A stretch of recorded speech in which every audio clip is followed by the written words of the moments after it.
what they're doing. What criteria would they be using then? Was it written by an apostle? That's always a big one. But of course, you immediately have some big problems, like the Gospel of Luke, Yeah. Gospel of Mark. They're not apostles. Okay, well, or it had to be approved by an apostle.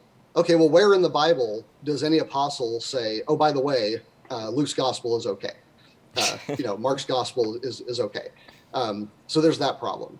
There's the problem that the Gospels don't even identify their writers. Not in the original writings, at least. You don't have them signed, Matthew the Apostle. Where did we find out what their names were? Well, because when the scribes would write and copy these down, they would write what tradition taught. Sorry, the phone keeps ringing.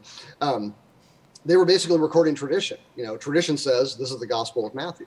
So all of the Gospels are anonymous in their original writings. So if you believe that they were written by apostles or by people who had apostolic approval, well, you're trusting tradition.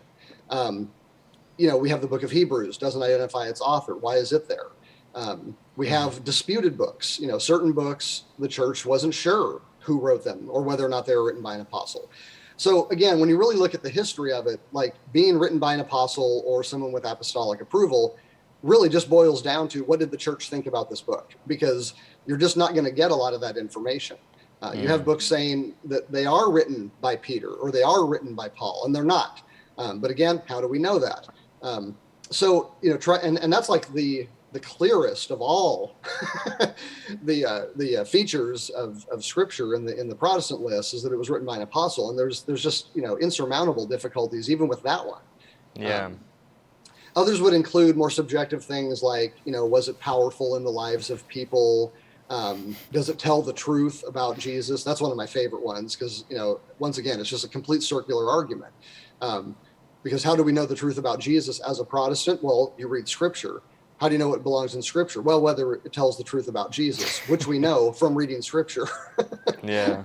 And then of course their version of Esther doesn't even mention God, and that isn't a problem for some reason. So it's so easy to poke holes in these criteria, the kind of logical criteria, the more abstract criteria. Yeah. You'd never ever get the Protestant or Catholic canon if all you did was look at these logical criteria. The only one that actually works, and it's one that generally is included, is that it was accepted by the church. As it turns out, that's the only one we have. Yeah. And it's pretty much the only one we need because it's the only one that actually delivers what it's supposed to deliver.